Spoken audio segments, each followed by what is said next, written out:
Halo semua, balik lagi sama saya Abah Kopdut alias Kopi Udut. Semoga jiwa kalian semakin edan dan brutal.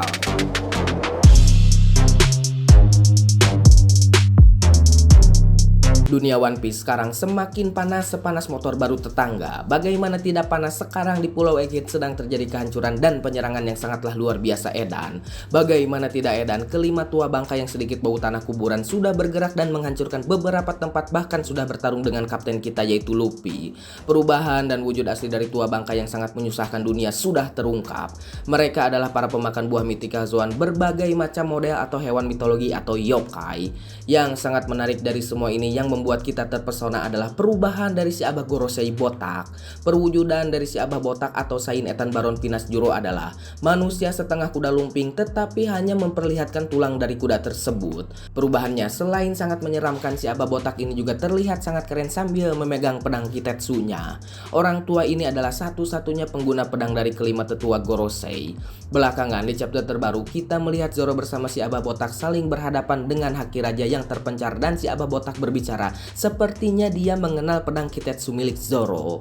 Lantas mengapa manusia ini bisa mengenal pedang milik Zoro? Seakan-akan bahwa si botak pernah merasakan betapa tajamnya pedang tersebut dalam sebuah pertarungan jika sang pengguna adalah orang yang sangat tepat. Karena sebagus apapun pedang tetapi pada dasarnya penggunanya bodoh atau belegu, maka sama saja dengan cutter atau silet. Dalam pemikiran saya bahwa pedang si Abah botak tua bangka ini adalah salah satu dari 12 pedang terbaik di dunia, sejajar dengan pedang si Abah Shirohige ataupun Roger dan Mihawk.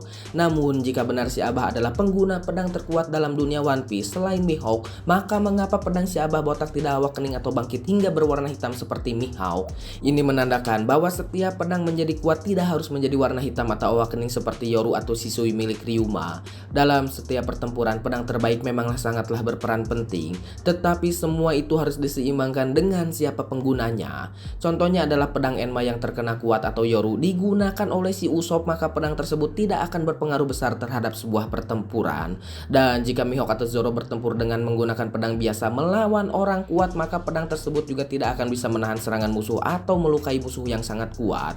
Seperti seorang penembak jitu menembak dari jarak dekat tetapi pistolnya adalah menggunakan pistol mainan, maka musuhnya tidak akan terluka apapun. Maka di sini saya berpikir bahwa pedang kuat juga harus diseimbangkan dengan penggunanya. Maka jika kita melihat si Abah Gorosei, maka lebih dominan kepada skill haki atau buah iblisnya yang sangatlah kuat. Jika si Abah botak memanglah dari masa lalu atau dari masa kerajaan kuno sama seperti Im Sama, maka ada kemungkinan bahwa si botak ini pernah bertemu atau mengetahui soal Ryuma. Apakah Ryuma pernah bertarung dengan si Abah Nasjuro ini atau tidak? Tetapi jika pernah, akan sangat menarik dan hasil pertempuran antara Ryuma versus Sain Etan Baron Pinas Juro akan menyebabkan pedang Ryuma menjadi pedang hitam. Lawan Ryuma adalah orang yang sangat kuat, maka Ryuma menekan kemampuan diri dan pedangnya yang menghasilkan pedang Shisui awakening atau bangkit dalam artian menjadi berwarna hitam. Sebenarnya banyak sekali kemungkinan yang terjadi dalam dunia One Piece karena belum ada konfirmasi bagaimana perjalanan dari kelima Abah Gorosei ini. Jika kita perhatikan si Abah Saturn hubungannya dengan Pulau Egghead atau Kuma, dan si Pinas Juro ini atau si botak ini dengan Wano, maka tiga Gorosei lainnya juga akan terhubung dengan masa lalu yang mana. Akan sangat menarik jika kita membahas dan telusuri apa yang dilakukan para Gorosei dengan sebuah insiden besar. Tidak mungkin jika kelima Abah tua Gorosei ini memiliki tugas masing-masing dari Im Sama tetapi tidak menyebabkan insiden besar atau penting ke depannya. Cerita ini masih panjang dan sangatlah luar biasa. Jika One Piece sekarang adalah saga terakhir, maka saya cukup yakin bahwa saga tersebut akan semakin berakhir dengan status dan identitas 5 Gorosei terungkap dan peran besar apa yang mereka lakukan selama ratusan tahun jika mereka benar-benar abadi. Maka kesimpulan saya di sini adalah 5 Gorosei dengan 5 kejadian besar, dan terakhir adalah Im Sama yang memiliki kejadian besar yang terhubung dengan kelima Abah Gorosei, dan jawaban finalnya ada pada Im Sama itu sendiri. Jadi gimana menurut kalian? Tulis pendapat kalian di kolom komentar, dan buat yang mau request sok aja nanti sama saya dibahas.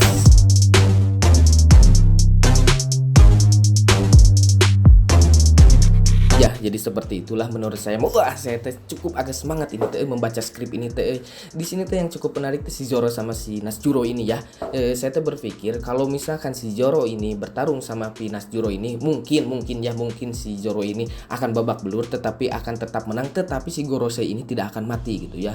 Kalau mati otomatis sisa 4. Nah, di sini saya juga berpikir bahwa kalau misalkan si Nasjuro ini atau si Gorosei botak ini mengetahui pedang Kitetsu atau selama 900 tahun ya, kalau misalkan dari hitungan kerajaan kuno 900 tahun gitu ya, atau 800 tahun yang lalu gitu. Otomatis si Nasjuro ini tahu gitu bahwa si Ryuma teh adalah salah satu pengguna pedang terbaik di dunia gitu ya, yang dikatakan telah memotong naga atau memenggal tanduk naga gitu ya.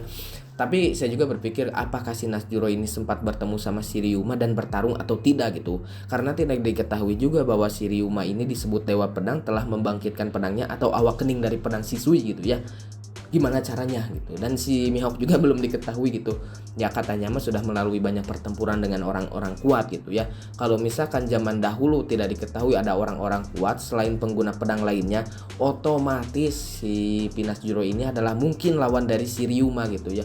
Mungkin pedangnya bangkit tetapi si Ryuma ini kalah gitu sama si Pinasjuro mungkin gitu ya. Tapi belum ada informasi lebih lanjut. Ini mah cuman berandai-andai dan berpikir-pikir gitu ya.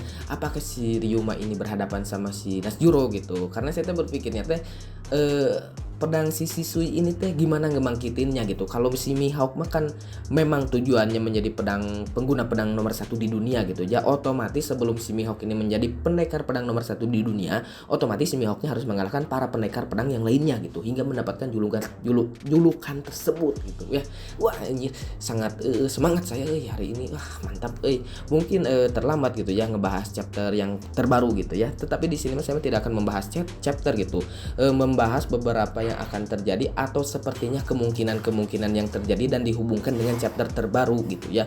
Wah ini sangat menarik saya tuh pokoknya penasaran si Gorosei ini apakah akan kalah atau enggak gitu ya. Dan di sini tuh saya juga berpikir bahwa sebenarnya tuh si Saturn gitu hubungannya sama si Kuma dan Pulau Egghead, dan yang lain-lainnya seperti si Nasjuro hubungannya dengan Wano, dan yang lainnya Venus, Mars, dan yang lain-lainnya apakah punya histori atau kejadian besar di sebelumnya atau di waktu sebelumnya akan terhubung atau enggak gitu ya. Karena akan sangat menarik gitu. Jadi kelima Gorosei ini memiliki historinya masing-masing dengan kejadian yang sangat besar gitu, atau yang mempengaruhi ke masa depan atau alur cerita One Piece ke depannya gitu ya. Dari kelima Gorosei ini, dan yang terakhir adalah si Im Sama itu sendiri gitu. Jadi menurut saya di sini si Im Sama juga memiliki kejadian besar atau kerajaan kuno, tetapi ada hubungannya atau saling terhubung atau saling mengikat dengan kejadian atau tragedi yang dialami kelima abah Gorosei ini yang ditugaskan oleh si Im Sama gitu ya. Wah anjir sangat menarik.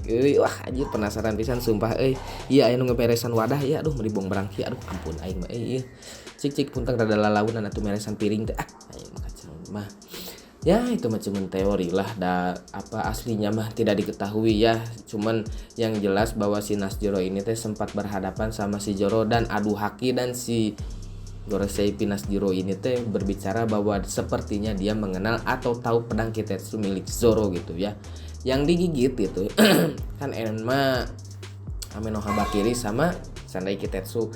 Kalau Kitetsu mah kan dari apa samanya teh tempat latihan si Zoro tehnya, pokoknya itulah siapa ya, lupa lagi bapaknya si Kuina, pokoknya ada hubungannya dengan itu gitu. Sepertinya memang seluk beluknya teh dari Wano juga gitu ya. Karena keturunan Wano dikatakan juga kalau nggak salah mah di kolom SBS ada orang Wano yang keluar dari Wano gitu ya dan diam di East Blue gitu ya. Ya pokoknya mah itulah Roronoa Pinzoro, Roronoa Arashi, dan Roronoa Zoro gitu ya. Saling terhubung satu sama lain. Wah sangat menarik. Saya nggak sabar nunggu chapter terbaru kayak gimana itu ke depannya si Zoro. Apakah akan bertarung habis-habisan atau tidak, atau si Luffy ini akan kabur dari Pulau Egghead dan selamat dan tidak bertarung sampai babak belur, atau sampai mati si Gorosei-nya sampai kalah gitu ya. Hanya melarikan diri aja gitu. Mungkin gitu ya. Tapi kalau misalkan satu bajak laut seperti Bong Brang gitu meni Bong Brang kieu meresan katel. Nah, di sini yang cukup menarik teh apakah bajak laut Straw Hat ini teh akan sanggup gitu melawan 5 Gorosei secara langsung gitu ya. Dan beberapa admiral kemarin juga seperti si Kizaru juga ada gitu di tempat tersebut gitu ya. Ya, mungkin akan selamat, mungkin tidak, atau akan kabur gitu. Sangat menarik Ya udahlah, karena tenggorokan saya sudah kering, hayang ngopi jeung hayang udud, dan udud jarum coklat kopi hidung. Ya udahlah, salam sejahtera wanginya cangcut Nikita Mirjani. Goodbye, dadah.